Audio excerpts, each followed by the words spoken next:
What's going on, everybody, and welcome back to another episode of Patriot Backtalk. I'm your host, Kyle Johnson. Episode 8 already. That is crazy. Thanks so much for everyone that has listened and reached out, and I'm trying to decide what to do for the fast approaching episode 10. Maybe we could do or figure out a giveaway or something. Maybe comment some ideas on what you'd like to see as a prize.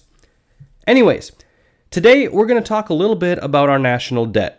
And with that, what would happen if we deferred on our loan payments to other countries? We've seen multiple times over the last couple of years where we raised our own borrowing level to avoid this, but we can only kick this can down the road so long. I also want to discuss how this ties into the raging inflation we're experiencing in America and what has caused it. So let's dig right in, shall we? Currently in America right now, our national debt stands at, and let me update this actually for this very second, it changes quickly, $121 million.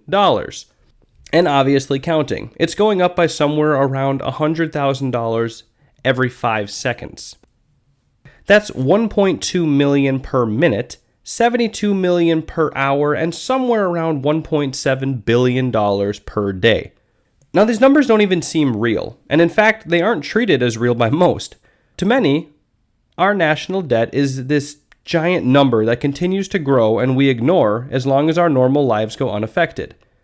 But this giant magic number is rising, and at some point, the economy will not be able to sustain itself. Let me explain. Every major developed country in the world has debt. It's a part of running a government in today's day and age. But it becomes an issue when countries like the US start to borrow outside their means.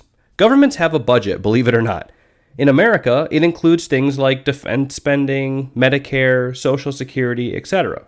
And government's primary and really only source of income is to tax the people. These tax dollars are to fund these public programs and military defense spending. The problem arises when the government's budget is higher than the tax dollars can cover. This requires the government to take on excess debt. Now, where the government gets this loaned money from varies slightly depending on the amount needed, how much is being spent, but the process is pretty much the same. The U.S. Treasury officially issues the amount of debt requested, and the Bureau of Fiscal Services sells this amount to people, companies, or foreign nations by ways of notes, treasury bills, or bonds. Basically, these are promises by the U.S. government to pay these people back in a set amount of time with interest in return for using their money now. It's basically a super complex credit card company. Now, like a credit card company issues people a credit limit, so too the U.S. government has a debt ceiling. And this debt ceiling has been raised many times by Congress over the years to avoid the government not being able to pay its bills.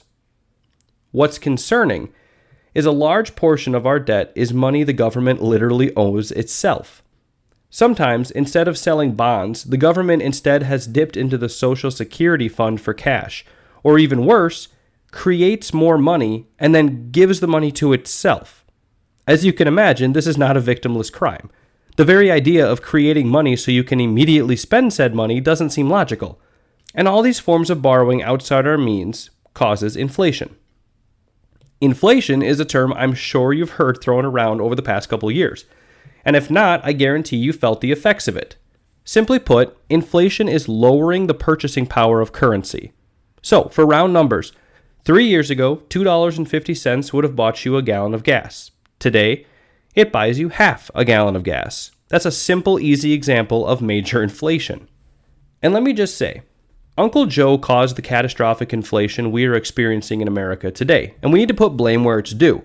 First, he dumped trillions into people's pockets without any plan to pay for it on the back end, and then lied to us that nothing bad would happen by doing this, despite leading economists warning of the bad effects this would cause. I mean, basic economics tells us that when there's more of any item, including money, it starts to be worth less and less. Second, after putting our dollar in the stranglehold, he then proceeded to attack our thriving energy sector, canceling the production of the Keystone Pipeline, canceling major oil leases in the Arctic and New Mexico. And please don't believe the lies from the White House about how oil companies are free to drill on these massive plots of land like they're the issue. Folks, drilling oil isn't as simple as that. You can't just stick a pump in the ground and start getting oil anywhere you want. It requires exploration to find the rich, saturated locations that make the drilling process worth it. And make no mistake, between refusing to issue new permits and then reinstating the US into the crooked Paris Climate Accord, which has put tons of restrictions on oil companies, Biden has destroyed what had just been a thriving energy economy, where we were actually exporting oil to other countries at levels we hadn't been for years. And this destructive action ties directly into inflation, because instead of using our own oil, we now have to buy it from rival countries, which costs us greatly. And when the cost of energy goes up, the cost of living in every area goes up. Gas costs more, so truckers have to charge stores more to deliver. Stores then have to charge more to sell their products, and you, the American citizen, are left to foot the bill for the poor decisions made by your delirious president, who promised that these trillions he gave out for quote-unquote free and shutting down oil production would not cause inflation or economic turmoil. If you still believe anything this administration says, you're crazy. So, we now know our current administration has spent outside its means and caused raging inflation. But some of you may be saying, Kyle, didn't Trump add trillions to the national debt? And the answer is yes and no. As I mentioned earlier, every government has debt. Just like in personal lines of credit, it's all how you use the debt. Trump used the debt he added on the premise that we were exporting goods on a whole new level. The debt he created would have been paid back in full, plus extra if Trump's second term wasn't lost to Biden. And that's the difference with the trillions most recently spent. There's no realistic long-term or short-term plan to pay this back, and our spending limit is continually being maxed out.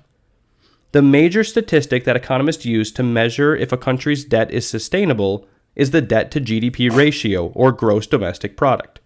So basically, how much you're taking in versus how indebted you are. A country's debt to GDP ratio should ideally be less than 77%. We are currently closing in on 130%. And I get these numbers don't mean a ton to most people. But in simple terms, we are nowhere near the production level we need to be as a country compared to how much debt we keep adding under Joe. And because of that, we are having to come to grips with the possibility of our loan payments being deferred at some point if Congress decides to stop raising the debt ceiling every time a payment is due. A default would be catastrophic for our economy. Basically, here's what would happen. First off, if we go into default, the biggest issue would be our US dollar would not only drop dramatically in value, it would be removed off the list of global world currencies. Of course, we would watch our stock market collapse immediately after, as investors would switch to the euro or the yen or even the ruble. Second, at some point, if the default isn't dealt with, Social Security, Medicare, Medicaid, any government assistance programs would shut down and payments would cease, obviously causing mass chaos. If you think inflation's bad now, wait until our American dollar is truly worthless. It would be pandemonium. Buying goods from other countries would cost us a fortune, and our economy would crash to a level we may not be able to come back from. At this point, it's a waiting game. We need to get better people into Washington to overturn Biden and reopen our exports to its pre-2020 levels. That is the only way we can start backing off of our debt ceiling. We are never going to be debt-free as a country. We haven't been since January 8, 1835, when Andrew Jackson paid off every cent of the national debt. But in doing so, cut so many corners that it ended up starting the Panic of 1837, which is regarded as one of the worst depression times in American history. The American government taking on debt isn't the issue. The issue is when irresponsible spending happens with no plan to repay the debt that sets us up for an economic collapse. Don't roll your eyes and pretend it couldn't happen. I bet most of you 3 years ago would have said that $5, $6 per gallon gas was a stretch at best, and yet here we are. Prepare yourselves. Instead of buying one bag of flour at the store for your needs, buy two and save the other. Start looking for ways to help hedge against inflation. It's the responsible and logical thing to do. Since this episode started, till right now, the national debt has risen about $12 million. And with more plans in the works by our current administration to spend more money with no idea how to pay it back, it's time to send leaders to Washington that will put Biden in a corner and keep him there till we can throw him out on the streets in 2024. Okay, I'm going to wrap this one up, but first, I want to throw this out there. If anyone is listening and is curious about some simple steps that they could take to help protect their families from inflation, food shortages, or economic collapse, please reach out. I'd love to hear your situation and help give you some practical ways to prepare for what's coming. If you'd like to hear an episode about preparedness, please let me know that as well. As always, thanks so much for listening. Any questions, comments, concerns, hit me up on Facebook or my email, patriotbacktalk@gmail.com. And remember, never back down or be ashamed of your patriotism. God bless y'all. We'll talk soon.